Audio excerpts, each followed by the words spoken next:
Honda Activa इलेक्ट्रिकसाठी वाट पाहणाऱ्या ग्राहकांच्या उत्कंठा इतके दिवस कंपनीने का ताणून धरल्या होत्या, पण आता खुद्द सीईओ साहेबांनीच ॲक्टिवा इलेक्ट्रिकच्या लॉन्च डेटबद्दल खुलासा केलेला आहे. होंडा मोटरसायकल आणि स्कूटर इंडिया लिमिटेडचे सीईओ ओटानी यांनी सांगितलं आहे, ॲक्टिवाने जवळपास 20 वर्षांपासून टॉप सेलिंगचा ताज कायम ठेवलेला आहे.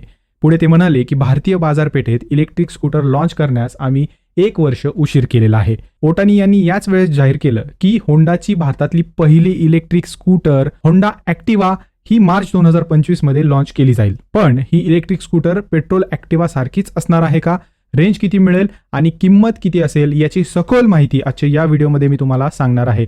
नमस्कार मंडळी, मी अजिंक्य आणि तुम्ही बघता auto helper Marathi YouTube channel. मराठीला सपोर्ट करा, चॅनलला सबस्क्राईब करा. ॲक्टिवा इलेक्ट्रिकची भारतातून सर्व स्तरातून वाट पाहिली जात आहे. जपानी ब्रँड असलेल्या होंडाने भारतात चांगले आणि दणकट दुचाकी निर्माण करून विकण्यास ही कंपनी जी आहे ती फेमस आहे. होंडाची ॲक्टिवा भारतातच नव्हे तर जगात प्रसिद्ध आहे. सध्या जे मॉडेल भारतात आयसी व्हर्जनमध्ये विकले जात आहे तेच इलेक्ट्रिक अवतारात कंपनी भारतामध्ये लॉन्च करणार आहे. होंडाने इलेक्ट्रिक ॲक्टिवा लॉन्च करण्यास जाणून बुजून उशीर का केलेला आहे ते बघूया. सुमारे 4 ते 5 वर्ष झाली होंडा ॲक्टिवाच्या प्रत्येक महिन्याला 2 लाख युनिट्स विकल्या जात आहेत. म्हणजे 2 लाख होंडा ॲक्टिवा विकल्या जात आहेत. त्यांची चांगली विक्री सुरू असलेल्या प्रोडक्टला का उगाच खीळ घालेल ना, बरोबर ना. इलेक्ट्रिक वाहन लॉन्च करायचं म्हणजे R&D आलं, टेस्टिंग करणं आलं आणि मग प्रोडक्ट लॉन्च आला. त्यात पैसा जाणार होता आणि मार्केटमध्ये इलेक्ट्रिक गाड्यांना मागणी मिळेल का याची शंका कंपनीला होती. पण आता भारतीय मार्केटमध्ये इलेक्ट्रिक स्कूटरचा सेल जो आहे तो तुफान आहे.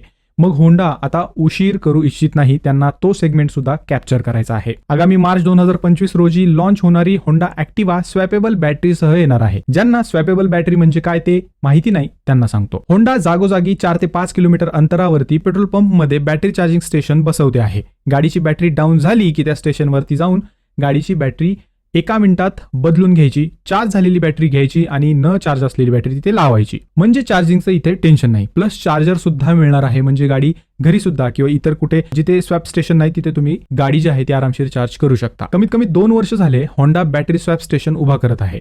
गाडी लॉन्च होईपर्यंत सर्व देशाच्या कानाकोपऱ्यात तुम्हाला स्टेशन्स उभे झालेले पाहायला मिळतील. ॲक्टिवाचं इलेक्ट्रिक व्हर्जन पेट्रोलच्या मानाने हलकं ठेवण्यात येईल, पण लांबी रुंदी सेम असेल. इलेक्ट्रिक ॲक्टिवामध्ये LED हेडलॅम्प, टेल लॅम्प आणि इंडिकेटर्स दिले जातील. फ्रंट आणि रिअरला डिस्क ब्रेक सुद्धा दिले जातील. कमी बजेट असलेल्या मॉडेलमध्ये तुम्हाला पाठीमागे ड्रम आणि पुढे डिस्क ब्रेक बघायला मिळेल. याशिवाय digital instrument cluster, Bluetooth connectivity, navigation, app features यांसारखे फीचर्स या गाडीमध्ये मिळणार आहेत. ई ॲक्टिवामध्ये बॅटरी आणि मोटर किती किलोवॉटची असेल हे कंपनीने जाहीर केलेलं नाही. टॉप स्पीड किती असेल याची माहिती अजून समोर आलेली नाही. परंतु मी तुम्हाला सांगतो की या गाडीमध्ये तुम्हाला मार्केटमध्ये जसं तुम्हाला 100 ते 130 किलोमीटरची रेंज पाहायला मिळत आहे, त्याचप्रमाणे होंडा ॲक्टिवामध्ये 100 ते 130 पर्यंतची रेंज जी आहे ती मिळणार आहे. पण ई ॲक्टिवामध्ये किती बॅटरी असणार आहे, मोटर किती असणार आहे, किती किलोवॉटची असणार आहे, टॉप स्पीड किती असणार आहे याची माहिती समोर आलेली नाही. परंतु येत्या काही महिन्यातच त्याची माहिती माझ्याकडे उपलब्ध होईल. म्हणूनच सबस्क्राईब करून ठेवा आणि आमचा व्हॉट्सअप चॅनल जो आहे तो जॉईन करा, म्हणजे तुम्हाला लगेच अशी माहिती जी आहे ती मराठीमधनं वाचायला मिळेल. आता बघूयात गाडीची किंमत किती असणार आहे. होंडा इंडिया त्यांच्या पेट्रोल ॲक्टिवाच्या सेल्सची रिस्क घेऊ शकत नाही. सध्या ती गाडी 1 लाख रुपयात मिळते आहे आणि प्रतिस्पर्धी TVS, ओला, एथर, बजाज आणि विदा यांच्या इलेक्ट्रिक स्कूटरशी सुद्धा त्यांना स्पर्धा करायची आहे. त्यामुळे आगामी इलेक्ट्रिक ॲक्टिवा 1,20,000 ते 1,50,000 रुपयांच्या दरम्यान याची किंमत ठेवली जाईल. हा व्हिडिओ तुम्हाला कसा वाटला? तुम्ही देखील होंडा ॲक्टिवा इलेक्ट्रिकसाठी थांबले आहात का? कॉमेंटमध्ये नक्की सांगा. जय महाराष्ट्र.